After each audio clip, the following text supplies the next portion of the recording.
अस्सलामुअलैकुम वरहमतुल्लाहि वबरकातुहू। बिस्मिल्लाहिर्रहमानिर्रहीम। अल्हम्दुलिल्लाह, मक्का में उम्रा कंप्लीट करने के बाद अब हम जा रहे हैं उस शहर में जहाँ हर मुसलमान का दिल बसा होता है, Madinatul Munawwara, the city of light. अगर आप लोगों ने मेरा मक्का व्लॉग पार्ट 1 नहीं देखा तो प्लीज पहले वो देख लीजिए, और ये व्लॉग है मेरे उम्रा ट्रिप का पार्ट 2 मदीना शरीफ। जैसे ही हम मदीना पहुंचे हर चीज बदल गई। हवा ज्यादा ठंडी थी, बहुत पीसफुल माहौल था। हमारी टोटल 21 डेज की उम्रा ट्रिप थी।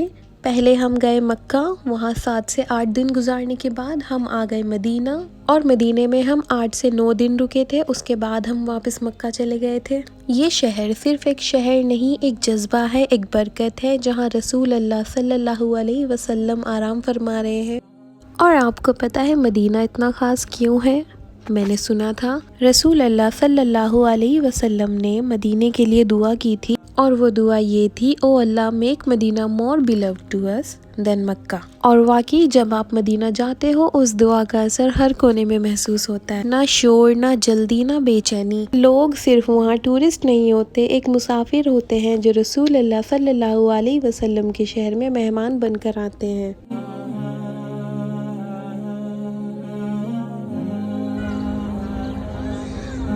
अशहदु अल्ला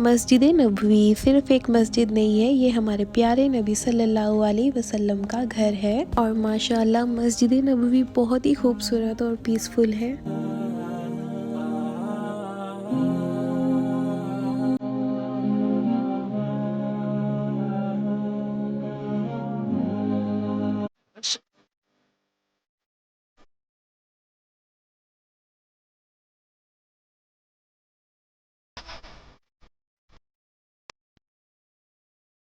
से बहुत करीब था। रोज जब हम मस्जिद नबवी जाते थे तो रास्ते में मेरी मुलाकात होती थी एक प्यारी सी बिल्ली से। A beautiful black and white cat with long fur, big eye, innocent face, और इतनी ज्यादा अडोरेबल थी वो कि बस पूछो ही मत। हर दिन मुझे रास्ते में मिलती थी, जैसे मुझे याद करके मेरा वेट कर रही हो। और मदीना में हमने कुछ इम्पोर्टेंट ज़ियारत भी किए। हम मस्जिद किबलातैन भी गए थे, जहाँ किबला चेंज हुआ था फ्रॉम जेरूसलम टू काबा। और हमने वहाँ पर सलमान फारसी का बाग भी देखा, जो कि मुझे बहुत अच्छा लगा।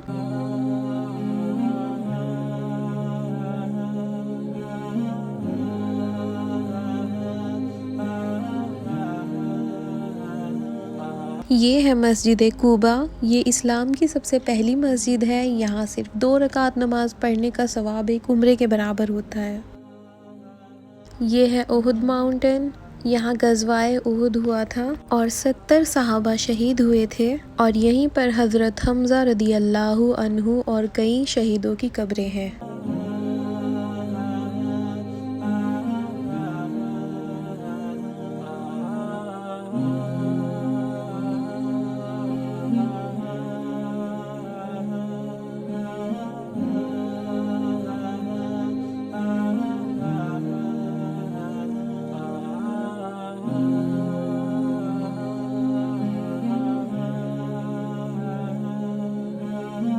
और हम ताइफ भी गए थे, जहाँ हमारे रसूल अल्लाह सल्लल्लाहु अलैहि वसल्लम ने इस्लाम का पैगाम देना चाहा, लेकिन वहाँ के लोगों ने उन पर पत्थर बरसाए थे।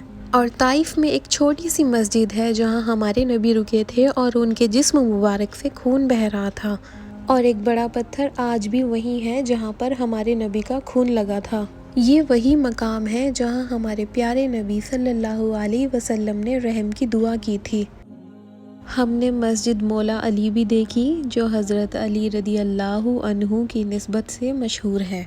हमने हश्र का मैदान भी देखा। जबल रहमत मैदान अराफात के पास एक पहाड़ है जहां हज़रत आदम अलैहिस्सलाम की तौबा कबूल हुई थी और जन्नत से अलग होने के बाद हज़रत आदम अलैहिस्सलाम बीबी हव्वा से यहीं पर मिले थे। और हमने मीना के टेंट और वो जगह भी देखी जहाँ शैतान को पत्थर मारते हैं। और एक जगह ये भी देखी जहाँ कहते हैं हज़रत इब्राहीम अलैहिस्सलाम अपने बेटे इस्माइल अलैहिस्सलाम को कुर्बानी के लिए लेकर आए थे। और जन्नतुल बकी में लेडीज़ अलाउ नहीं थी, इसलिए मेरे पापा और मेरे फुप्पा जी गए थे वहाँ पर। और ये मेरी प्यारी बिल्ली मुझे फिर मिल गई थी रास्ते में। मैं उसे हर रोज़ देखती थी, वो रोज़ मेरी गोद में खेलती थी और सबको ये बात पता लग गई थी कि ये बिल्ली मेरा वेट करती है और मैं भी उसका बहुत वेट करती थी कि मुझे वो दिख जाए। और डेली जब हम जाते थे तो मेरे पापा अगर उसको पहले देख लेते थे तो मुझे आवाज़ लगाते थे कि चांदनी तेरी बिल्ली आ गई है। और मुझे आज भी उसकी बहुत याद आती है। इतनी प्यारी बच्ची, मेरा दिल खुश हो जाता था उसको देखकर। नन्ही जी प्यारी सी है।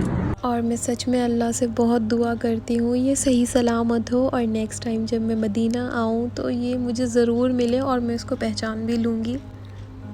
मेरा बहुत दिल करता था कि इसको अपने साथ घर ले आऊँ, बट ऐसा करना मेरे लिए पॉसिबल नहीं था। लास्ट टाइम जब मैं इससे मिली तो मैं बहुत इमोशनल हो गई थी। मैं इसको कभी नहीं भूल सकती।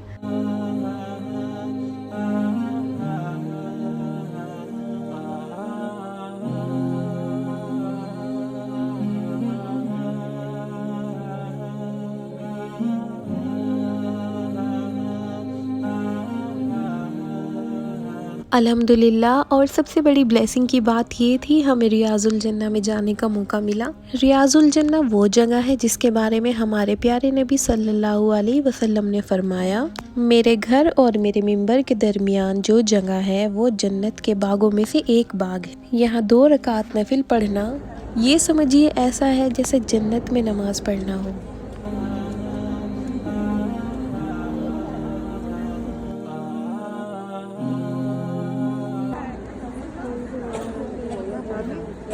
अंदर जाना बाकी।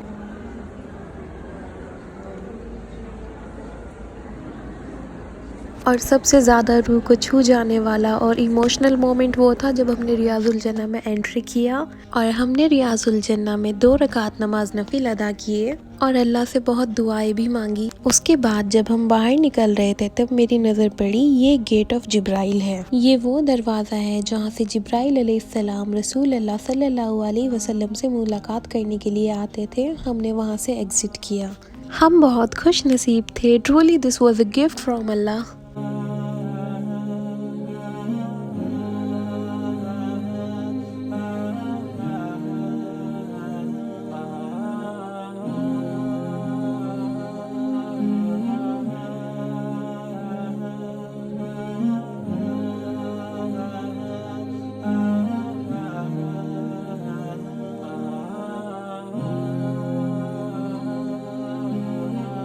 और मदीने में मैंने एक कुरान शरीफ डोनेट किया था ये सोचकर काश कोई अल्लाह का बंदा, कोई इबादत में बिजी इंसान उस कुरान को उठाए और पढ़े और मुझे उसका सवाब मिलता रहे, एक सदकाए जारिया बन जाए। मदीने में हर एक नेक अमाल छोटा नहीं होता।